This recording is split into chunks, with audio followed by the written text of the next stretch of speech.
नमस्कार। मैं professor S Narayan Raju YouTube channel में आप सबका मैं स्वागत करता हूं। आधुनिक हिंदी नाटक के मसीहा मोहन राकेश मोहन राकेश की प्रथम नाटक जो माना जाता है आषाढ़ का एक दिन, और आषाढ़ का एक दिन की विशेषताओं के साथ साथ आज उनकी जो शिल्पगत विशेषता है, ऐसे आषाढ़ के एक दिन में जिस प्रकार सांकेतिक और भावपूर्ण दृश्यों का संयोजन किया है, इसके बारे में मैं अब चर्चा करने जा रहा हूँ। मोहन राकेश के आरंभिक नाटकों में सांकेतिक अभिव्यंजना की दृष्टि से भावपूर्ण दृश्यों का संयोजन विशिष्ट रूप में किया गया है, और आषाढ़ का एक दिन की शिल्पगत उपलब्धियां उनकी विशिष्ट वस्तु योजना से ही उपजी हैं।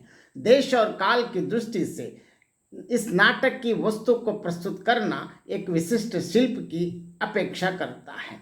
मृतक की नई व्याख्या तथा नाट्य शिल्प और रंग शिल्प को नई परिकल्पना के कारण आषाढ़ का एक दिन एक उल्लेखनीय कृति माना जाता है। संस्कृत के महान काव्यकार कालिदास के जीवन चरित्र के साथ जुड़े ऐतिहासिक आख्यान को इसमें विषय बनाया गया है।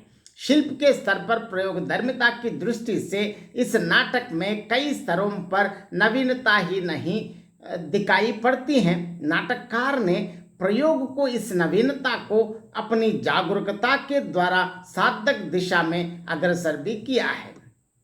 प्रयोगधर्मिता की दृष्टि से इस नाटक में वस्तु, नाट्य शिल्प और रंग शिल्प एक दूसरे को अन्विति में परिकल्पित है। एक रचनाकार के व्यक्तिगत और अंतरंग जीवन का उसकी रचना से अंतः संबंध प्रस्तुत करने की दृष्टि से आषाढ़ का एक दिन हिंदी नाट्य परंपरा में वस्तुगत प्रयोगधर्मिता के अचूत आयाम खोलती है।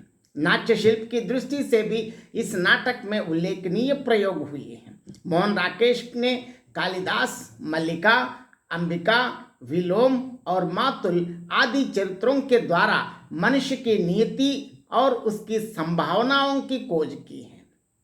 नाट्य शिल्प के अंतर्गत प्रयोगधर्मिता की दृष्टि से इस नाटक की विशेषता है सांकेतिक अभिव्यंजना और काव्यात्मक बिंबों या दृश्यों का उपस्थापन। आषाढ़ का एक दिन नाटक के पहले अंक में कालिदास मंच पर पहली बार पदार्पण करता है तो राजपुरुष दंतुल के बाण से घायल हरिण शावक गोद में उठाए हुए दुलारता हुआ दर्शकों के सामने ज्यों कहकर आता है कि हम जिएंगे हरिण शावक, जिएंगे ना, एक बाण से आहत होकर हम प्राण नहीं देंगे। हमारा शरीर कोमल है तो क्या हुआ, हम पीड़ा सह सकते हैं। एक बाण प्राण ले सकता है तो उंगलियों का कोमल स्पर्श प्राण भी दे सकता है। हमें नए प्राण मिल जाएंगे। हम कोमल आस्तरण पर विश्राम करेंगे। हमारे अंगों पर घृत का लेप होगा। कल हम फिर वनस्थली में घूमेंगे, कोमल दुर्वा खाएंगे ना। उस हरिण शावक से कालिदास इस प्रकार वार्तालाप करते हुए प्रकट होते हैं, मानो वो कोई मानव शिशु हो और उनकी बातों को समझ रहा हो। वे कहते हैं, अरे मृगछौने, तुम्हें भयभीत होने की आवश्यकता नहीं है, क्योंकि कोई हमें मार नहीं सकता। हम इतने दुर्बल नहीं हैं कि कोई हम एक ही बाण के प्रहार से मार गिराए। वह सत्य है, हमारा शरीर अतीव मृदुल है, किंतु हमारा मन अथवा हमारे इतने दुर्बल कोमल नहीं है कि हम बाण लगने की पीड़ा को भी नहीं सह सके। जहाँ बाण में प्राण लेने की शक्ति होती है, वहाँ उंगलियों के मृदुल स्पर्श में भी इतनी क्षमता हो सकती है कि वे मरते प्राणी की जीवन दान दे सके।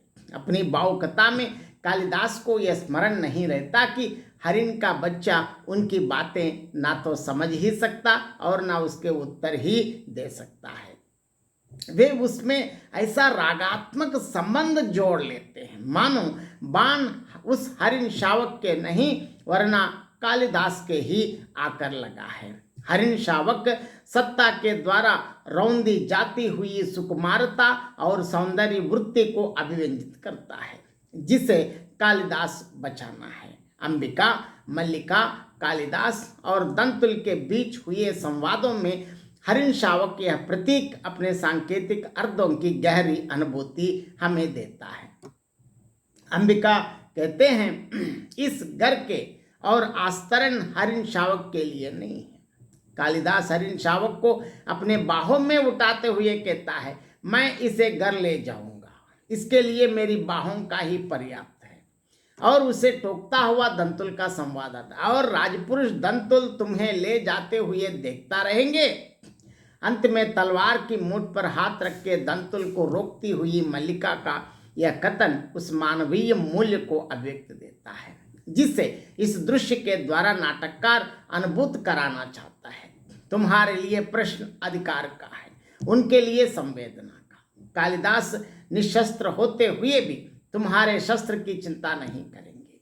यहाँ मल्लिका राजपुरुष दंतुल से हठ मत करने का अनुरोध करती हैं और राजपुरुष दंतुल से कालिदास का परिचय ऋतु संहार के रूप में देकर आहत हरिण शावक पर कालिदास के अधिकार का समर्थन करती है।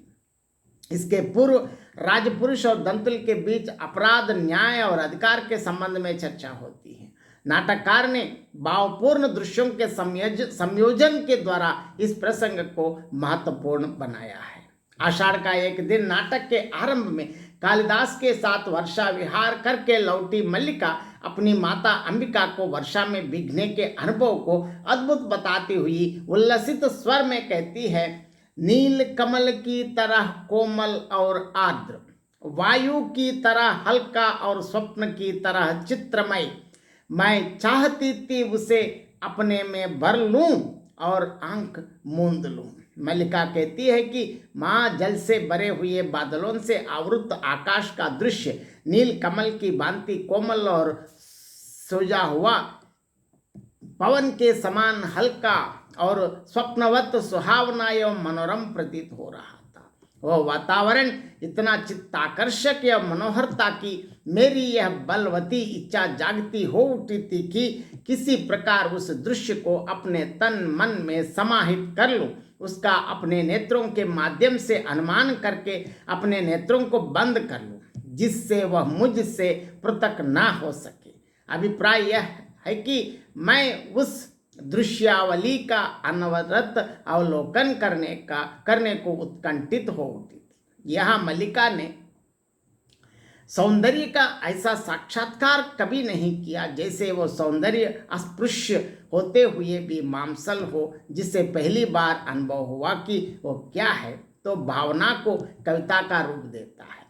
यहाँ नाटककार ने अनिर्वचनीय सौंदर्य सुषमा का वर्णन करने तथा भावना में भावना का वर्णन करने वाली, अब तो भावना में भावना का वर्णन करने वाली नायिका मल्लिका की कोमल तथा मनोवृत्तियों की ओर संकेत देने भावपूर्ण दृश्यों की व्यंजना अद्भुत ढंग से की है। जब कालिदास को उज्जैनी की राज्यसभा की ओर से राजकवि पद का ग्रहण करने का आमंत्रण मिलता है, तब वह इस आशंका को लेकर उसे अस्वीकार कर लेता है कि यहाँ की पर्वत श्रेणियों, हरिण शावकों व अपनी प्रेयसी मल्लिका से दूर होने से उसकी प्रतिभा कुंठित हो जाएगी। जब उसकी प्रेयसी मल्लिका कालिदास के जीवन के इन क्षणों की महत्ता को पहचान कर उसे किसी न किसी तरह समझाकर उज्जैनी भेजने का प्रयत्न करते हैं। निक्षेप द्वारा प्रबोधित किए जाने पर मल्लिका को उज्जैनी प्रबोधित किए जाने पर मल्लिका यह निश्चय कर लेती हैं कि वह येन केन प्रकेरण कालिदास को उज्जैनी भेज कर ही रहेगी। यह निक्षेप के साथ जगदम्बा के मंदिर में जाकर कालिदास को अपने घर बुला लाती हैं और इस तथ्य पर बल देती है कि तुम्हें अवश्य ही राजधानी जाकर राजकवि का आसन ग्रहण कर लेना चाहिए। कालिदास जब ये कहते हैं कि मैं इस ग्राम प्रांतर से कई सूत्रों से जुड़ा हुआ हूँ, जिनसे मैं एक तुम भी हो, तो मल्लिका यह सोचकर कि कालिदास मेरी खुशी के लिए राजकवि का पद त्यागना चाहते हैं, वे कदाचित यह सोच रहे हैं कि मैं उनसे अपने अंतर मन से जाने के लिए नहीं कह रही, तो वो कालिदास की आंखों में झांकती हुई कहती हैं कि मेरी ओर देखो। तदनंतर वह उनसे पूछती हैं कि अब भी उत्साह का अनुभव नहीं होती? विश्वास करो, तुम यहाँ से जाकर भी यहाँ से अलग नहीं होंगे। यहाँ की वायु के मेघ और यहाँ के हरिण, इन सब को तुम साथ ले जाओगे और मैं भी तुमसे दूर नहीं होगी। जब भी तुम्हारे निकट होना चाहूंगी पर्वत शिखर पर चली जाऊंगी और उड़कर आते मेघों से फिर जाया करूंगी। क्या तुम्हें मेरी आंखों में झांकने पर भी राजधानी की उमंग नहीं हो रही है?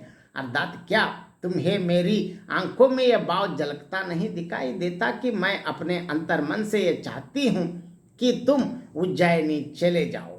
वह उन्हें विश्वास दिलाती हुई कहती है कि तुम यहाँ से जाकर भी मुझसे दूर नहीं हो पाओगे। मेरा और तुम्हारा संबंध सूत्र टूटने नहीं पाएगा। तुम भी यहाँ के वातावरण से पृथक नहीं हो सकते, क्योंकि यहाँ की मेघ राशि हरिण शावकों और वायु आदि तथ्यों को अपने स्मृति में संजो कर ले जाओगे और वे सदैव तुम्हारे साथ बने रहेंगे।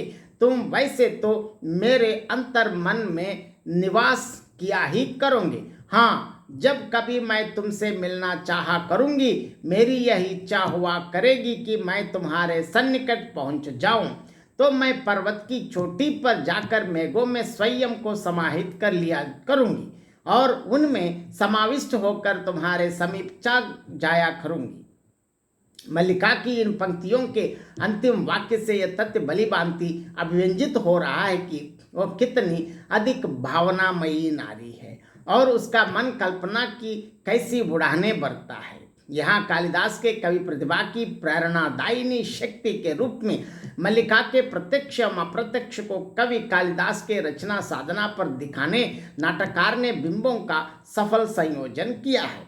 यहाँ मल्लिका यह इच्छा व्यक्त करती है कि मैं मेघ गठाओं में समाविष्ट होकर तुम्हारे ऊपर फिर जाया करूंगी। इस नाटक के दूसरे अंक में राज्य कर्मचारियों के निटल्लेपन का उपहास करने नाटककार ने कई सांकेतिक दृश्यों का अंकन किया है। जब कालिदास की नियुक्ति कश्मीर के शासक के रूप में की जाती है, तब वो अपनी यात्रा के दौरान अपने ग्राम प्रांतर में कुछ समय तक ठहरता है। तब राज्य कर्मचारियों को आदेश दिया जाता है कि उस ग्राम प्रांतर की प्रत्येक विलक्षण वस्तु को पहचान कर उसके एक अंश को अपने साथ कश्मीर ले चलें, ताकि वहां भी कालिदास को अपने ग्राम प्रांतर में ही रहने का आभास हो।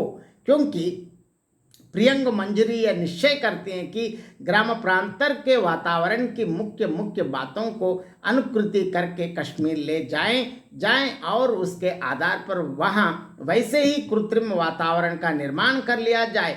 इस उद्देश्य से वह अपने साथ बहुत चित्रकार भी लाती है और उन्हें आदेश देती है कि यहाँ की प्रत्येक उनकी वस्तु की प्रतिलिपि संचार कर लो, जैसा कि हुआ करता है राजकीय पुरुषों मतलब अर्थात राज कर्मचारियों के समान हो वे चित्रकार छोटी बड़ी महत्वपूर्ण और अमहत्वपूर्ण सभी प्रकार की वस्तुओं के चित्र उतारने फिरते हैं। विलोम मल्लिका और अंबिका की उपस्थिति में जब उनका उपहास करता तो मल्लिका उत्तर देती है कि इसका कोई विशेष प्रयोजन हो सकता है।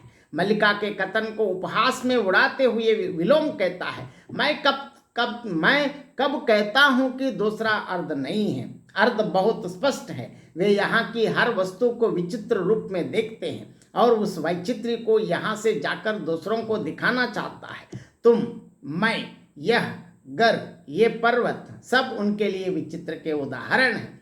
मैं तो उनकी सूक्ष्म और समग्र दृष्टि को प्रशंसा करता हूँ, जो जहाँ वैचित्र नहीं वहाँ भी वैचित्र देख लेती हैं। एक कलाकार का मैंने यहाँ राज्य कर्मचारियों के निटल्लेपन का खाका खींचने का प्रयास किया है, जो महत्वपूर्ण कार्यों के करने से तो जी छुड़ाते हैं, किंतु बेकार के कार्यों की ओर बड़ी दिलचस्पी दिखाया करते हैं। यहाँ सांकेतिक दृष्टि से नाटककार मोहन राकेश अपने ग्राम प्रांतर से दूर हो जाने के कारण कवि कालिदास के अपने आत्मीय सूत्रों से दूर ही जाने की ओर संकेत किया है। इसी प्रकार नाटककार ने इस नाटक के आरंभ में तथा अंत में भी आषाढ़ की मूसलाधार वर्षा के होने का दृश्यांकन करके नाटक की मूल संवेदना के साथ उसे जोड़ दिया है। इस प्रकार मोहन राकेश ने आषाढ़ का एक दिन में विभिन्न नाट्य शिल्प के अनुरूप नए नए मतलब जिस प्रकार बहुत सांकेतिक और अनेक दृश्यों को ऐसे संयोजन किया है, बिल्कुल इसको कह सकते हैं कि आषाढ़ का एक दिन सांकेतिक एवं भावपूर्ण दृश्यों का सफल समायोजन के एक महत्वपूर्ण नाटक कहने में कोई अतिशयोक्ति नहीं है। बहुत बहुत धन्यवाद।